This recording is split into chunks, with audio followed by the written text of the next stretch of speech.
Hello बच्चों, आज हम डिस्कस करेंगे एक इम्पॉर्टेंट टॉपिक इन थर्मोडायनेमिक्स और वो है इंटरनल एनर्जी। मैंने अक्सर देखा है कि students internal energy and total internal energy या मैकेनिकल एनर्जी में कंफ्यूज कर जाते हैं। जैसे फॉर एग्जांपल मान लीजिए मैं अगर आपसे पूछूं कि ये एक सिलेंडर है जिसके अंदर गैस है और मैं इस सिलेंडर को अगर मैं टेबल के ऊपर पुश करूं तो बताइए क्या इसकी जो गैस की इंटरनल एनर्जी इंक्रीज होगी, डिक्रीज होगी या सेम रहेगी। और जनरली मुझे आंसर मिलता है कि सर बिकॉज आप you have done a work on this cylinder तो इसकी इंटरनल एनर्जी इंक्रीज होगी। बट ऐसा नहीं है, क्योंकि internal energy, total energy is the sum of the potential energy and the kinetic energy of the molecule. लेकिन internal energy में हम कौन सी एनर्जी को कंसिडर करते हैं? इंटरनल एनर्जी में हम वही कंसिडर एनर्जी पे फोकस करते हैं जो हम dynamics of internal forces of molecule से मिलती है। सो इसको समझने के लिए हम पहले देखें कि टोटल एनर्जी हमें कहाँ सोर्स से मिलती है। मान लीजिए फर्स्ट हम देखते हैं कि जो पोटेंशियल एनर्जी टोटल है वो हमें सिस्टम में कौन कौन से सोर्स से मिलती है। तो जो पहला सोर्स तो है collective potential energy of the centre of मास। यानी मैं जब भी वर्क करता हूँ किसी सेंटर ऑफ मास पे against the any conservative force, तो आप देखते हैं कि उसकी पोटेंशियल एनर्जी चेंज हो जाती है। So that potential energy, for example जैसे मान लिए अगर ये कोई एक सिस्टम है, कंटेनर में गैस है और मैं अगर उसको मैं h हाइट पे अगर रेज करता हूँ तो मैं देखता हूँ कि इसकी पोटेंशियल एनर्जी सिस्टम की इंक्रीज हो जाती है। सो ये तो एक सोर्स हुआ जो मैंने यहाँ लिखा है कि there collective potential energy that means of the centre of mass की as a part of the system increases due to the external work done on the centre of mass. That means ये collective potential energy of all the molecule is increase. दूसरा source क्या है? The individual potential energy due to the intermolecular forces. अब देखिए कि हम जानते हैं कि atom has got positive negative charges, so there is attraction. और हम देखते हैं कि दूसरा atom has got a positive negative charges, so there will be a force of attraction और repulsion among the molecule. So when there is a force and there is arrangement of the molecule, so there will be a potential energy. और ये arrangement constantly change होता है because of the molecule का जो random vibration translatory nature का हो, चाहे rotary nature का हो, चाहे वाइब्रेटरी नेचर का हो। So there will be a continuously changing the potential energy. इसको समझने के लिए ऐसे मान लीजिए ऐसे है कि मान लीजिए दो मॉलिक्यूल है और मैं उसके बीच में अगर मैं स्प्रिंग रखता हूँ तो जब ये मॉलिक्यूल वाइब्रेट करते हैं तो constantly there will be a compression and expansion. So जब कॉम्प्रेशन और एक्सटेंशन ऑफ द आप इसको ऐसा समझ लीजिए there is a change in the arrangement.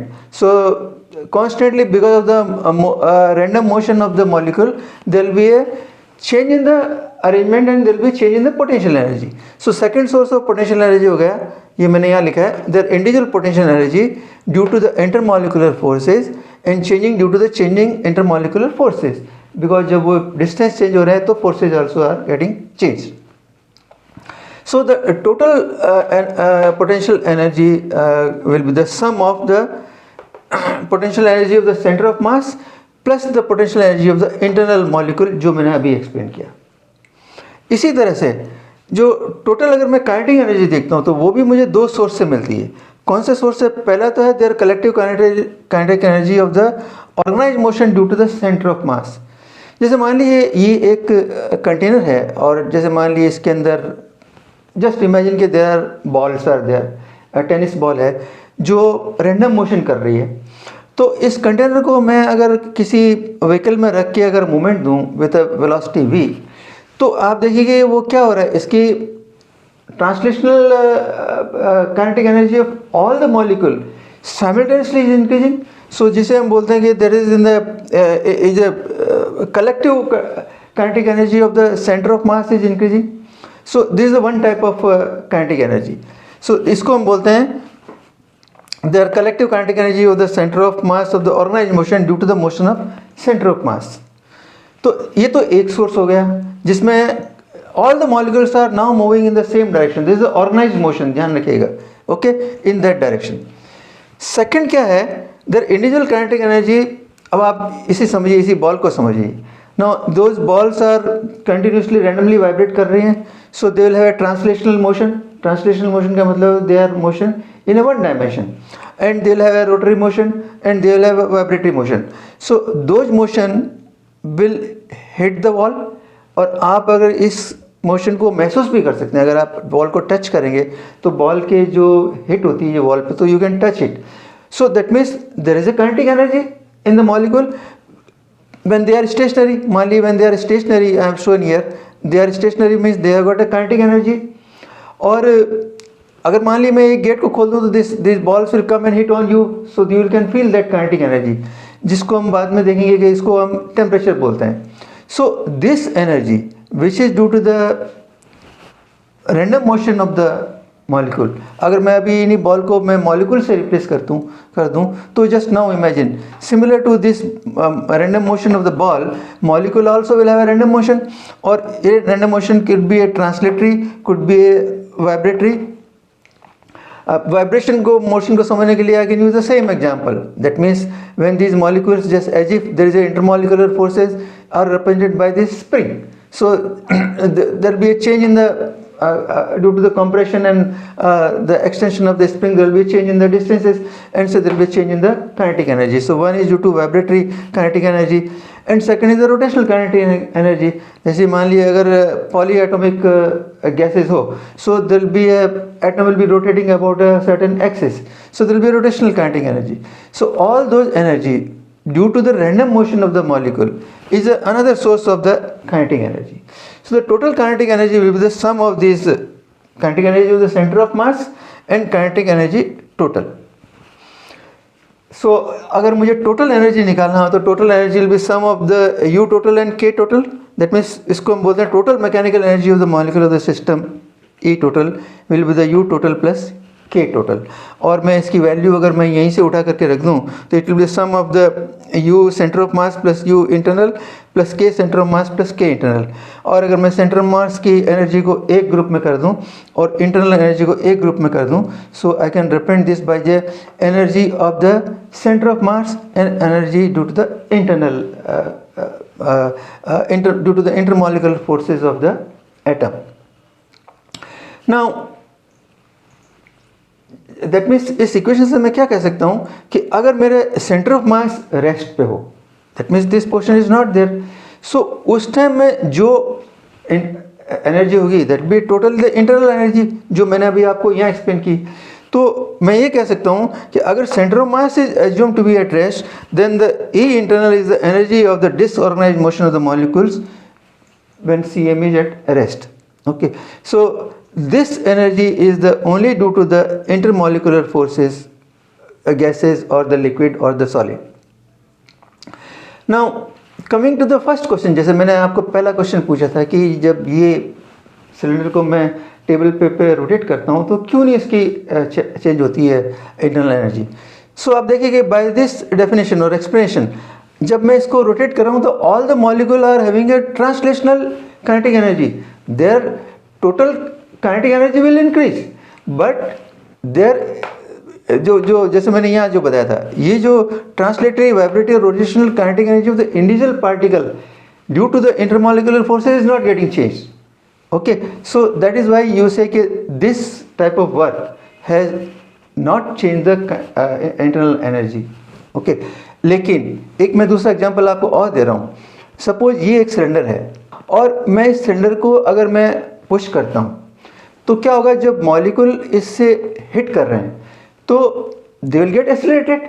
Okay, और क्योंकि वो रैंडम डायरेक्शन में ऑलरेडी मूव कर रहे हैं तो acceleration also will be in the random direction and they will their velocity kinetic energy will increase. So इस केसेस में you will see that the work which I have done has increased the kinetic energy.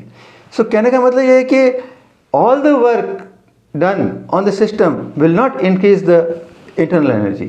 Only the work which increases the internal energy of the system due to the increase in the random motion, वो ही हमें thermodynamics में as a work count करते हैं। Now work can be done in a different ways, वो हम एक अलग से पढ़ेंगे, एडियाबैटिक और आइसोथर्मल एंड वो अलग से पढ़ेंगे। बट यहाँ मैं आपको क्या समझाना चाह रहा हूँ कि all work will not change the internal energy. Okay, so this is the one explanation. Now secondly देखिए, ये मैंने आपको बताया फॉर एनी जनरल मैटर के बारे में, चाहे गैस हो, चाहे सॉलिड हो, चाहे लिक्विड हो। हमने देखा कि सिस्टम के मॉलिक्यूल के पास due to the internal forces potential energy होती है और काइनेटिक एनर्जी होती है, जिसे हम नाम देते हैं इंटरनल एनर्जी का। और हमने ये भी देखा कि work done on A system जो सिस्टम के ऑर्गेनाइज मोशन को चेंज करता है वो इंटरनल एनर्जी को चेंज नहीं कर सकता है। नाउ इस बेसिस पे मैं मैथमेटिकली लिख सकता हूँ कि internal energy is the sum of change in kinetic energy plus change in potential energy. Now यहाँ मैंने देखो एब्सोल्यूट की जगह चेंज लिखा है, बिकॉज हम लोग इंटरेस्टेड नहीं होते हैं एब्सोल्यूट इंटरनल एनर्जी जानने में, क्योंकि थर्मोडायनेमिक्स में हम क्या स्टडी करते हैं, we study the flow of heat. और मेरे लिए क्या इंटरेस्ट का टॉपिक है कि अगर एनवायरनमेंट सिस्टम पे वर्क करे या सिस्टम एनवायरनमेंट पे वर्क करे तो what is the change in the energy, so वो मेरे लिए important. That is why we have written here as a delta. So delta U is delta K E plus delta potential energy. Now जब हम thermodynamics में gas के ऊपर microscopic approach से जब स्टडी करते हैं तो ये ज़रूरी है कि गैस का बिहेवियर आइडियल होना चाहिए। और आइडियल बिहेवियर के गैस के लिए that means pressure should be low. और हमें जो काइनेटिक थ्योरी ऑफ गैसेस है वो एक आइडियल गैस के लिए एक मॉडल, मैथमेटिकल मॉडल प्रोवाइड करती है जिसके कुछ पोस्टुलेट हैं। तो मैं वो पोस्टुलेट डिटेल में नहीं डिस्कस करूँगा, but I will mention those postulate. क्या है वो कि large number of molecules are there in the system, small size of the molecules as compared to their spacing, so that means molecules are like a point type, and molecules are in random motion. there is elastic collision, because अगर inelastic collision है तो molecule आप देखेंगे will settle down, but हम ऐसा नहीं देखते हैं, so that is why elastic collision is there, and molecules do not exert a force on each other. Now जब मॉलिक्यूल एक दूसरे पे फोर्स ही नहीं है, long range forces are not there, they exert force only when they collide, तो that means there won't be any potential. So that means the delta P will be equal to 0। That's number one. Secondly, क्योंकि the molecules are point size, तो इसका मतलब इसमें rotational motion या vibration motion भी हम neglect कर सकते हैं। So there will be only a translational motion, so the kinetic energy will be only the translational kinetic energy. Now इस बेसिस पे मैं क्या कह सकता हूँ कि change in internal energy will be equal to the change in the kinetic energy of the system. और हमें पता है from the kinetic theory of gases कि kinetic energy is proportional to the temperature. So that means मैं ये कह सकता हूँ कि अगर तो पोटेंशियल एनर्जी 0 है तो change in internal energy is directly proportional to the temperature. और मैं ये कह सकता हूँ कि temperature is directly proportional to the internal energy, क्योंकि दोनों एक ही चीज़ के बारे में बात करते हैं और वो है the kinetic energy of the molecule. So that's one equation for the ideal gas, याद रखिएगा। और आइडियल गैस के लिए ये जो चेंज इन इंटरनल एनर्जी का ये फॉर्मूला है 3/2 nr delta T, where n is the number of mole, r is the universal gas constant whose value is 8.314 joule per mole per Kelvin, और T is the absolute temperature, ध्यान रखिएगा। So ये मैंने assume किया कि degree of freedom is 3 in all the 3 direction, but अगर degree of freedom 3 नहीं हो, in general it will be equal to the delta U will be equal to n f r delta T by 2, where f is the degree of freedom. So अगर मान लीजिए अगर n 1 हो इसमें, that means the molar internal energy molecule की will be equal to 3/2 RT। So ये आपके use हो सकता है in some numericals. Now the next is कि ये जो इंटरनल एनर्जी है सिस्टम कैसे यूज़ करता है। सो दो वे से सिस्टम इसको यूज़ कर सकता है। One is that to change this randomness. जैसे फॉर एग्जांपल मान लीजिए अगर ये एक सिलेंडर में द गैस आर देयर, तो मैं अगर इसको हीट करता हूँ तो आप देखेंगे कि इन मॉलिक्यूल की रैंडमनेस बढ़ जाती है, द जगलिंग बढ़ जाती है, ओके, और टेम्परेचर भी बढ़ जाता है। So that is the one scene. और मैं अगर इसमें से हीट एक्सट्रैक्ट करूँ तो आप देखेंगे कि मॉलिक्यूल की रैंडमनेस कम हो जाती है और इनका टेम्परेचर भी कम हो जाता है। So this is one way they can change the randomness due to this energy. Second is they can change the phase. जैसे मान लीजिए ये आइस क्यूब है और इनिशियली इसके molecules are at rest and I have shown here, और मान लीजिए मैं इसको हीट देता हूँ तो आप देखेंगे कि जैसे ही मैं इसको हीट देता हूँ तो the randomness of the molecule will start, और एक स्टेज पे देखेंगे कि स्ट्रक्चर को ब्रेक कर देगा और they will change the phase, और वो it will convert into the liquid, that is water में आ जाएगा। और मैं अगर फिर उनकी और रैंडमनेस इंक्रीज करूं तो आप देखेंगे कि it will change the phase to the vapour, और जिसे हम बोलते हैं the latent heat of vaporisation and latent heat of the water. Now आप एक चीज़ इधर नोट करिए कि जैसे मान ली मैं हीट नहीं कर रहा हूँ और ये आइस और water if they are at a 0 degree temperature, तो क्या हो रहा है, वाटर आइस को मेल्ट कर रहा है। दैट मीन्स दोनों सेम टेम्परेचर पर होने के बावजूद भी internal energy of water is more which is use to change the structure of the ice. So मैं क्या कंक्लूड करता हूँ यहाँ से कि जो टेम्परेचर है is not the indication of the total internal energy. It is not directly proportional to the total internal energy. Temperature will only tell me about the, as you have seen here, the kinetic energy part of the internal energy. Okay.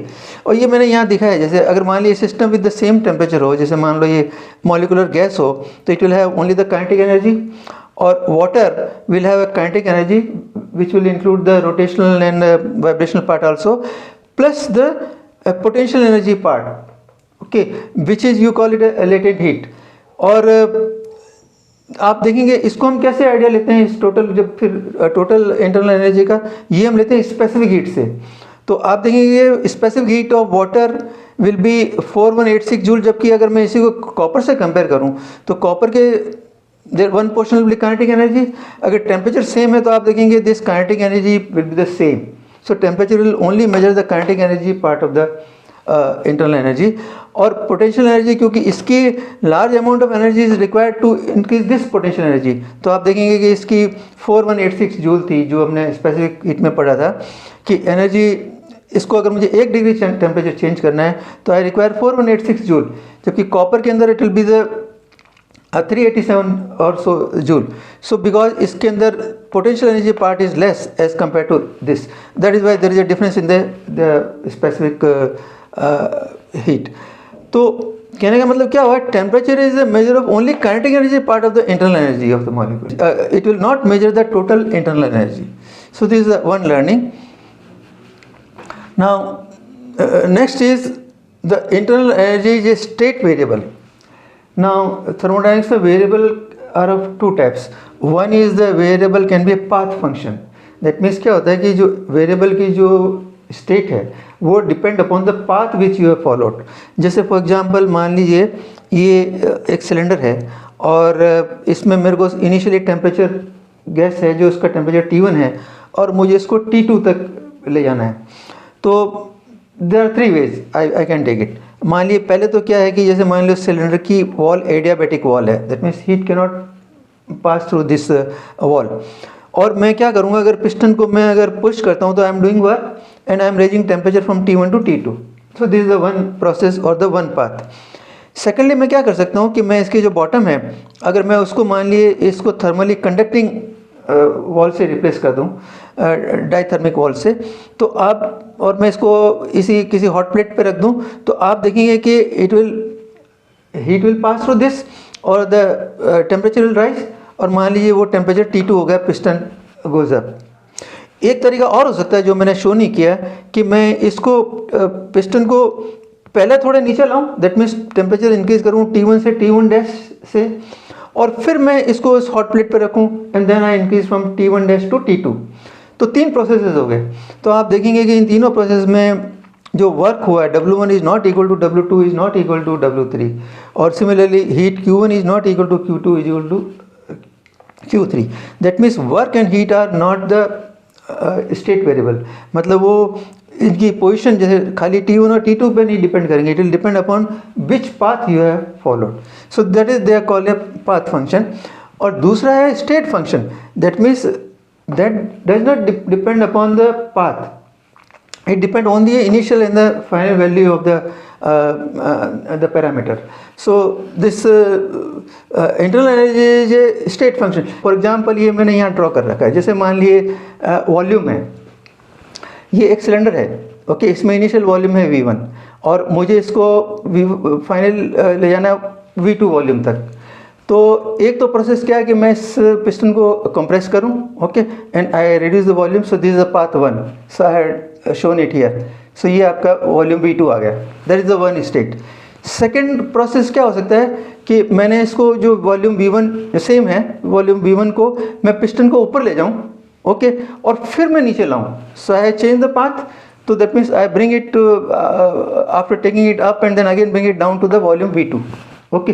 सो मैंने path कोई भी follow किया है, चाहे A follow करूं चाहे B करूं, but the ultimate stage of this will be the only volume V2. So this is the path independent. So volume will be the path independent. Likewise जैसा मैंने यहाँ एक्सप्लेन किया था आपको कि internal energy is state variable and it is path independent. और ये मैंने यही लिखा है, variable can be path function और a state function. State variable depends on the state of the function and not on the how the state was achieved. Now next is this is a extensive variable.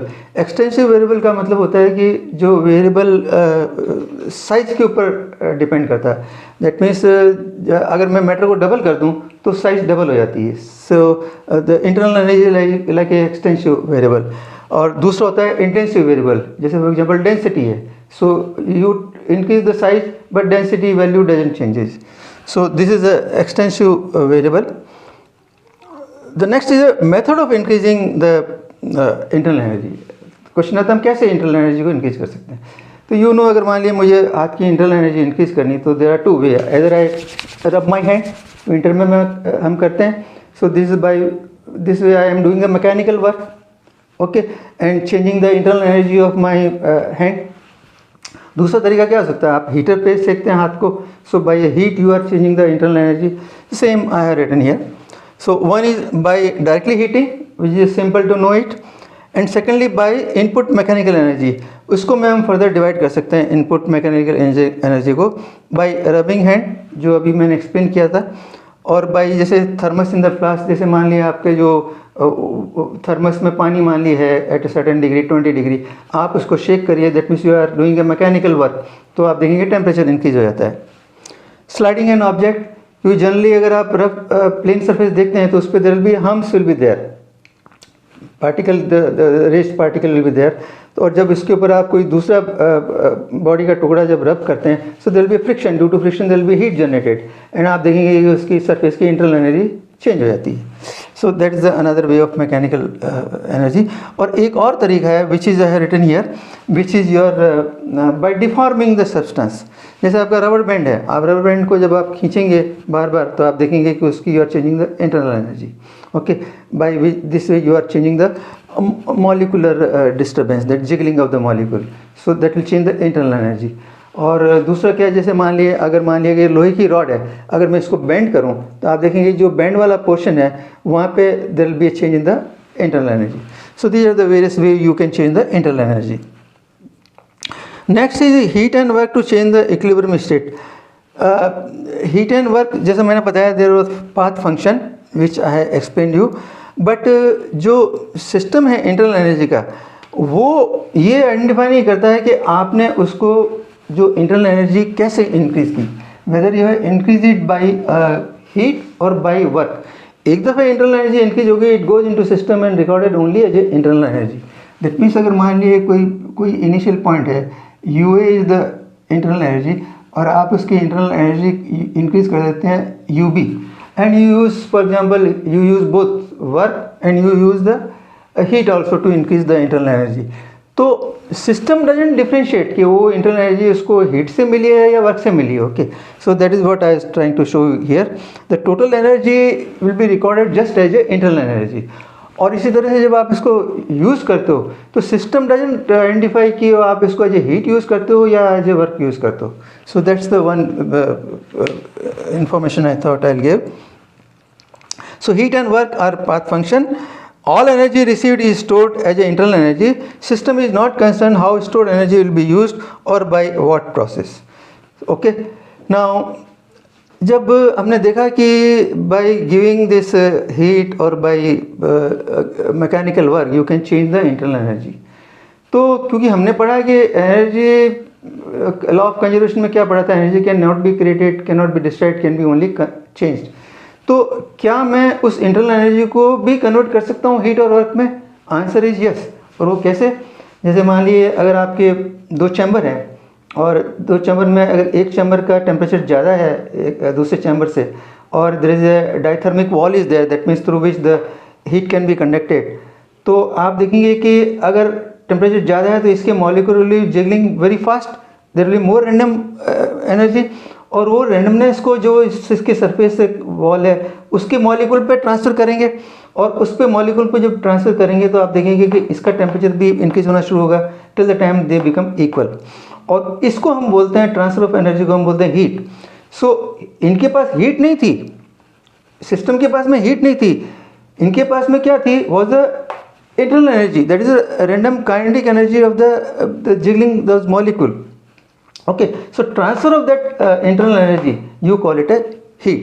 So that's the I can convert the internal energy to a heat. That's number one. और ये मैंने लिखा heat is energy in transit and make use of the random motion of the molecule. और second ही जैसे आप किसी gas stove पे पानी को अगर रख के आप बॉईल करते हैं तो आप देखेंगे कि जब वो पानी बॉईल होने लगता है उसके बाद जब वेपर बनती है तो it will move the cover, the lid को move करेगा. That means you are converting this heat into a mechanical energy. So this is how you can convert this internal energy to both heat as well as mechanical energy. So this was all about some brief introduction to the internal energy which I thought will give you a further idea आगे आपको thermodynamics समझने में. So I close it today here. और my as usual two advice कि आपको जो इसमें नई चीज़ लगी है आप उसको नोट करिए and subscribe my channel. Thank you.